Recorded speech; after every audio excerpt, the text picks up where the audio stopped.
A todos a paz do Senhor Jesus. Vamos ler a palavra de Deus hoje no livro de Isaías, no capítulo 43. Leremos alguns versículos. Vamos ler o versículo 24. Não me compraste por dinheiro, cana aromática, nem com a gordura dos teus sacrifícios me satisfizeste, mas me deste trabalho com os teus pecados e me cansaste com as tuas iniquidades. E eu mesmo sou que apago as tuas transgressões por amor de mim, dos teus pecados não me lembro. Faz-me lembrar, entraremos juntos em juízo. Conta tu as tuas razões, para que te possa justificar. Irmãos, nós vemos Israel num período de apostasia, num período de idolatria, num período em que está se afastando do Senhor, se entregando àquilo que o mundo estava apresentando no momento, ou aquilo que era palpável, era mais fácil de conseguir ou de acreditar.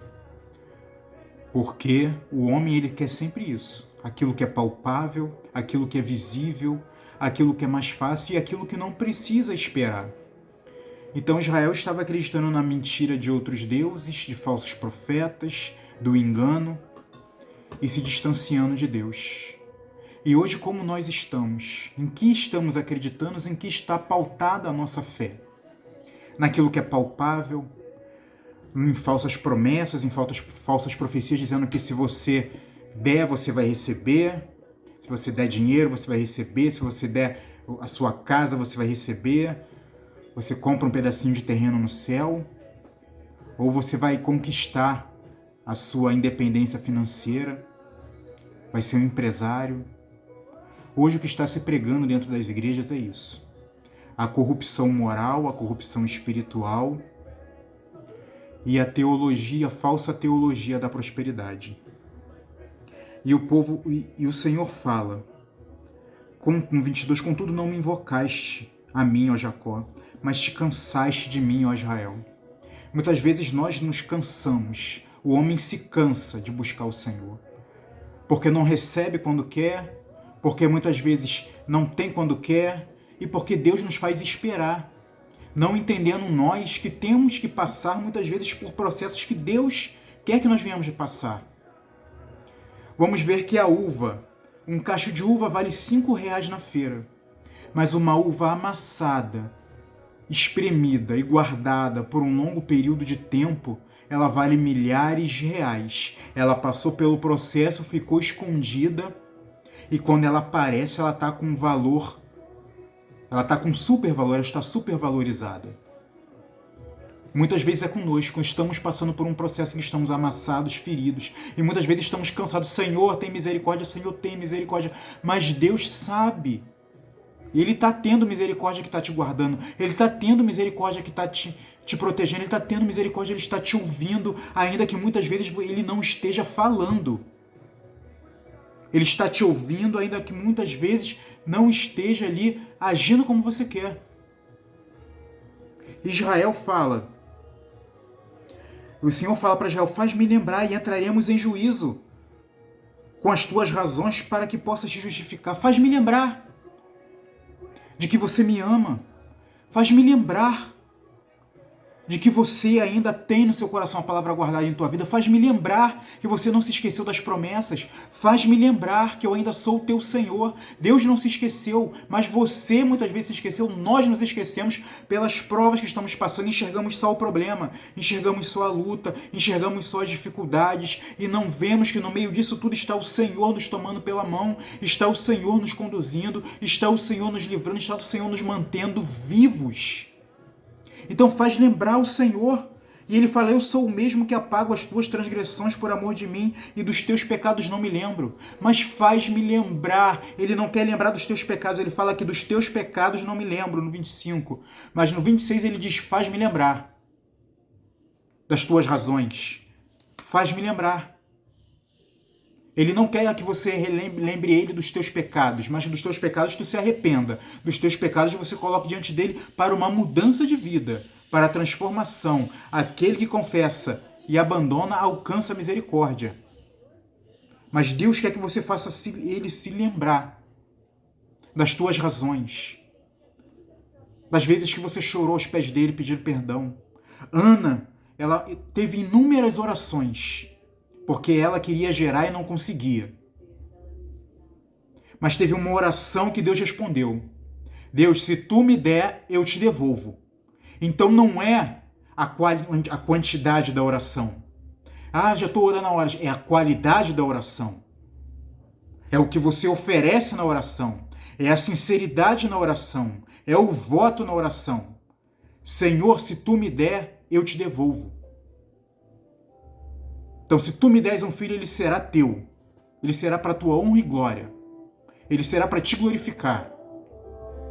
Sansão, quando estava preso, errou, falhou, mas ele se arrependeu e Deus deu a força dele de volta para um propósito: derrotar ali, derrubar o templo dos filisteus.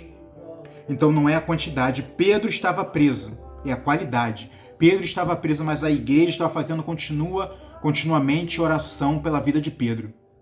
Então, prendendo Pedro, Herodes achava que ia parar a igreja. Mas é a oração de Pedro, é a oração da igreja que sustentava Pedro, não Pedro que era o sustento da igreja.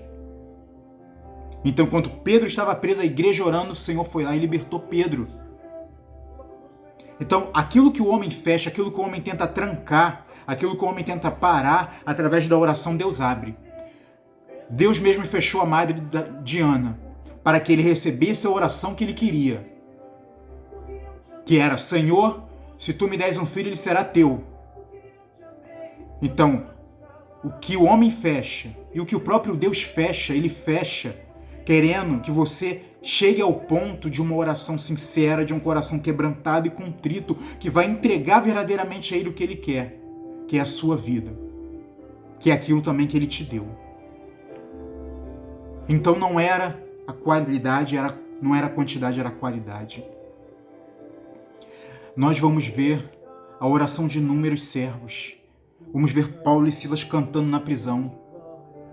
E vamos ver que não é a quantidade, era um tempo.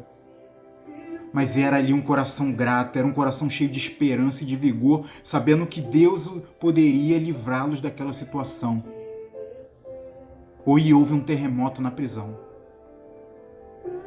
E que foram todos libertos. Então, é a oração que liberta, é o louvor que liberta, e não é a quantidade, é a qualidade, mas entra com o Senhor, faz-me lembrar, entra em juízo com Ele. Senhor, lembra que eu te servi. Lembra, Senhor, que eu fui fiel. Porque ainda que sejamos infiéis, Ele permanece fiel. Ainda que sejamos muitas vezes difíceis, Ele permanece fiel. As suas promessas, o teu propósito, o teu tropeçar não anulou o projeto que Ele tem para a sua vida. Mas entra em juízo com Ele. Coloca as tuas indagações. Coloca os teus questionamentos. E faz a oração que Ele quer que você faça. Com o coração contrito e quebrantado, Ele não rejeita. Fala: Senhor, fui eu fiz, eu me enganei. Você não vai comprar o Senhor, como Ele disse: não me compraste por dinheiro, cana aromática, nem gordura dos teus sacrifícios. Mas me deste trabalho com os teus pecados. Muitas vezes nós damos trabalhos com o Senhor e queremos depois conquistar Ele, dando dízimo na igreja, sentando num banco, oferecendo a Ele um mínimo trabalho. Não é com isso que você vai comprar o Senhor. Mas Ele apaga as tuas transgressões, confessa a Ele. Entre em juízo com Ele. Faz como Ezequias, reconhece a tua limitação, vira para a parede. Ezequias virou para a parede, reconhecendo a sua limitação, diante do juízo que o profeta tinha trazido de que ele iria morrer. Então reconhece a tua limitação e fala: Senhor, aqui para o eu, aqui para a minha razão, aqui para a minha força, aqui para as minhas indagações, aqui para o eu. Eu não tenho mais o que questionar contigo, mas eu coloco diante de ti isso, mas aqui para o eu. E eu peço que quando eu parar, o Senhor me faça continuar. Onde eu parar e for limitado, o Senhor me dê força para permanecer. Onde eu parar e for limitado, o Senhor faça levantar minha cabeça, olhar para o alto e continuar caminhando, aceitar a tua ajuda, aceitar a tua mão estendida e deixar meu braço de carne de lado. E agora confiar, mas entra na presença dEle, faz-me lembrar, entra em juízo comigo. Me mostra as tuas razões para que possa te justificar. Entre em juízo com Deus.